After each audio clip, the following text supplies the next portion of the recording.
Ayan, habang tulog kayo. Pero pwede nyo na naman siya patayin.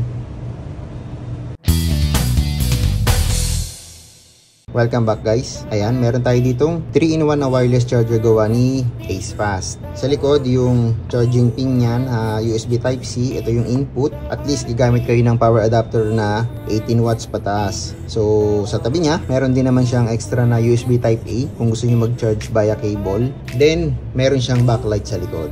Ayan guys, ito yung power indicator niya, kulay blue. Then, meron siyang capacitive na switch button para sa backlight. Okay, so ito pala guys yung tatlong charging location natin.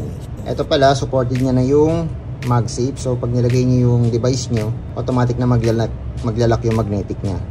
Ayan, tsaka, ayan, kita niyo naman, yung lakas ng magnet niya, hindi siya nahuhulog o bumibitaw. Then, kapag hinigaan niyo yung CP niyo, ayan, yan yung pinaka-standby mode nyo. Pwede nyo naman baguhin sa setting ng cellphone nyo yan. Then, dito sa right side, dito tayo mag-charge ng watch devices natin. So, sa ibaba naman guys, pwede kayo mag-charge ng mga AirPods nyo. Ayan. Ito palang ibaba na to, bali, hindi lang siya pang AirPods. Pwede nyo rin charge yung cellphone nyo. Tanggalin natin muna para makita nyo.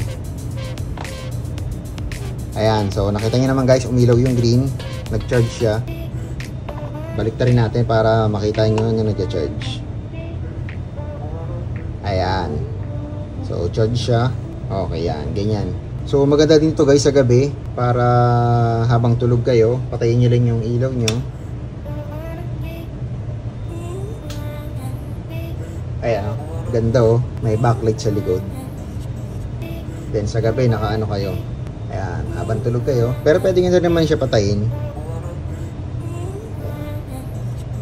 Kung gusto nyo lang na mahina. So hanggang dito na lang muna guys. Huwag nyo na rin kalimutang mag-like at subscribe para updated kayo palagi kapag meron tayong video upload.